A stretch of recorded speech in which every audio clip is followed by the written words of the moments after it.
হয়ে গেল। আমার নবী বলছেন, মান আহাব্বানি, আমি নবীকে মহব্বত করো, মান আহাব্বানি কানা মাই ফিল জান্নাতি, আমি নবীকে মহব্বত করো, আমি নবীকে যারা মহব্বত করবে হাসরের ময়দানে আমি তাদেরকে জান্নাতের মধ্যে প্রবেশ করাবো। সুবহানাল্লাহ। আল্লাহ নবী কি আল্লাহ বলছেন? আল্লাহ নবী কি আপনার মতো বুকা? আল্লাহ নবী কি আপনার মতো অবুদ্ধ? আল্লাহ নবী সাল্লাল্লাহু আলাইহি ওয়াসাল্লাম নিজে বলেছেন, বারা আমার, এটা আমার কোনো বানোয়ার কথা নয়, এটা কিতাবে প্রমাণ দেয়, আল্লাহর নবীর হাদিসে প্রমাণ দেয়, আল্লাহর কোরআনে প্রমাণ দেয়।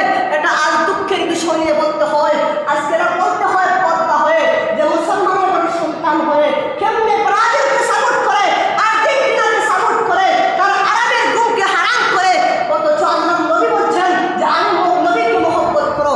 আল্লাহ নবীকে মহব্বত না করে সে খ্রিস্টানকে মহব্বত করে, সেই খ্রিস্টানের প্রাণ নিয়ে রাস্তায় রাস্তায় প্রতিবাদ করে। অথচ অতীতে যে ফিলিস্তিনের মধ্যে যে অসহায় নারীদের উপর নির্যাতন করা হয়েছিল, শিশুদের উপর অত্যাচার করা হয়েছিল, সেই সময় সেই মুসলমানের সন্তান কোথায় ছিল?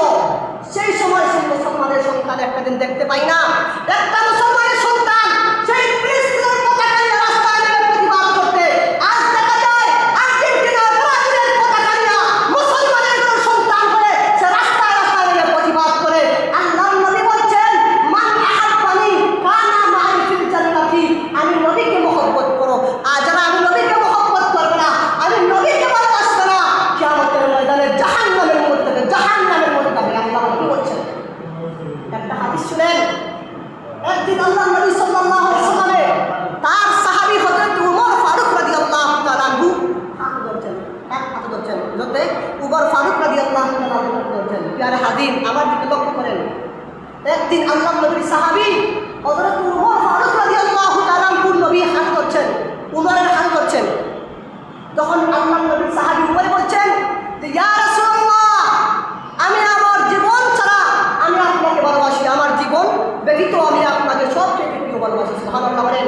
কিন্তু আমার নবী বলেন, হে উমর, তুমি পরিপূর্ণ মুমিন নন। আমার নবী বলছেন, একদিন উমরের হাতে ধরছেন, উমরের আমার নবী একদিন হাতে ধরছেন, আর উমর ওই কথা বলছেন, ইয়া রাসূলুল্লাহ, আমার জীবন ছাড়া আর সবচেয়ে আমি ভালোবাসি আপনাকে।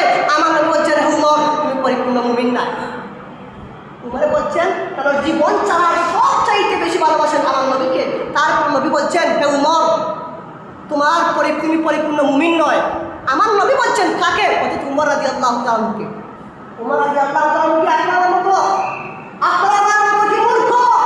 উমর ফারুক রাদিয়াল্লাহু তাআলা আনহুর কাহিনীর দিকে তাকিয়ে দেখেন, যে উমর ইসলামের খলিফা ছিলেন, যে উমর এই ইসলামকে জয় করেছিলেন, ওই উমরের কথা আল্লাহ নবী বলছেন, হে উমর, তুমি পরিপূর্ণ মুমিন নয়। তুমি যতক্ষণ পর্যন্ত তোমার জান থেকে, তোমার মাল থেকে, তোমার সন্তান থেকে, তোমার সমস্ত সম্পদ থেকে আমি নবীকে যতক্ষণ পর্যন্ত ভালোবাসবে না, ততক্ষণ পর্যন্ত তুমি পরিপূর্ণ মুমিন হতে পারবে না। এটা আমার বাণী নয়, স্বয়ং বুখারী শরীফের মধ্যে এই হাদিস বর্ণিত।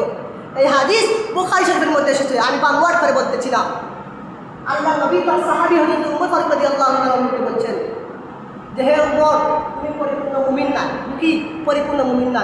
তখন আল্লাহ নবী সাহাবী হযরত উমর ফারুক রাদিয়াল্লাহু তাআলা আবার ডাকতে কই, ইয়া